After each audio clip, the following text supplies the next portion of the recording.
जय हिंद दोस्तों, welcome back my channel.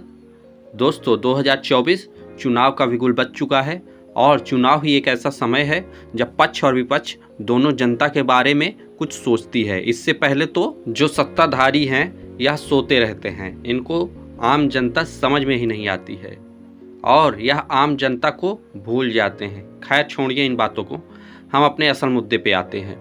दोस्तों केंद्र सरकार जो है ओल्ड पेंशन स्कीम दोबारा लाने जा रही है। कुछ राज्यों में यह लागू हो चुका है और कोई राज्य इसे लागू करने को सोच रही है। दोस्तों अब हम जानेंगे ओल्ड पेंशन स्कीम है क्या, ओल्ड पेंशन स्कीम और नई पेंशन स्कीम में अंतर क्या है, और साथ ही साथ ये भी जानेंगे इसको लाने में केंद्र सरकार हिचकिचा क्यों रही है और इसको लाने से केंद्र सरकार के खजाने में कितना बोझ पड़ेगा। आगे यह सारी जानकारी इस वीडियो के माध्यम से हम जानेंगे। अगर आप अभी तक हमारे चैनल को सब्सक्राइब नहीं किए हैं तो सब्सक्राइब कर लीजिए। अगर आप लॉ अवेयरनेस रखते हैं या फिर लॉ से जुड़े हुए वीडियो आपको अच्छी लगती हो या फिर पसंद आती हो तो हमारे चैनल को तुरंत ही सब्सक्राइब कर लीजिए।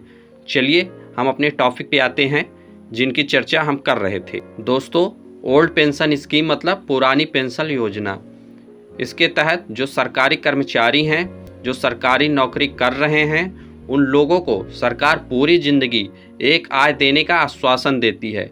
मतलब रिटायरमेंट के बाद भी उनका जीवन बेहतर रहे, इसलिए सरकार उन्हें पेंशन के रूप में उन्हें कुछ आय देती है। क्योंकि दोस्तों एक व्यक्ति अपनी सारी ज़िंदगी नौकरी में लगा देता है, ऐसे में जब वह 60 साल का हो जाता है तो वह कुछ करने लायक रह नहीं जाता है। ऐसे में सरकार उनके जीवन को बेहतर बनाने के लिए सरकार उन्हें उपहार स्वरूप पेंशन देती है। अब जो ओल्ड पेंशन स्कीम है इसमें जो सरकारी कर्मचारी होते हैं उनके रिटायरमेंट के बाद जितना उनकी सैलरी होती है उसके 50% मतलब जितनी सैलरी है उसके आधा देना होता है। साथ ही महंगाई भत्ता और साल में 2 बार महंगाई राहत संशोधन का भी लाभ मिलता है। लेकिन 2004 में इसे एनडीए की सरकार ने बंद कर दिया था क्योंकि इसका कोई अलग से मंत्रालय नहीं था और जो भारत सरकार थी उसको अपने खजाने से इसकी पूर्ति करनी पड़ती थी, इसलिए भारत सरकार के खजाने में बहुत लोड पड़ता था। इसलिए इसे बंद करके 2004 में ही एक नई पेंशन योजना का गठन किया गया।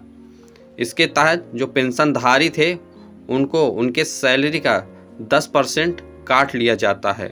मतलब 2004 के बाद जो सरकारी नौकरी करने वाले लोग हैं उनके सैलरी से पहले से ही 10% काट के उनको महीने का वेतन दिया जाएगा।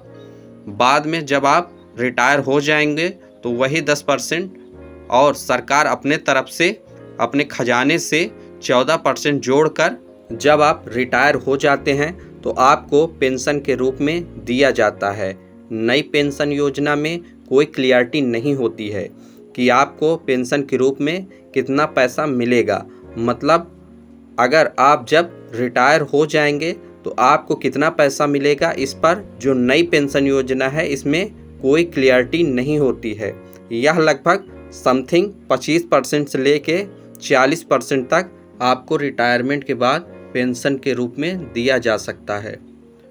जो ओल्ड पेंशन स्कीम योजना है इसके तहत पहले से ही यह क्लियर होता था कि आपको आपके सैलरी का 50% मिलना ही मिलना था।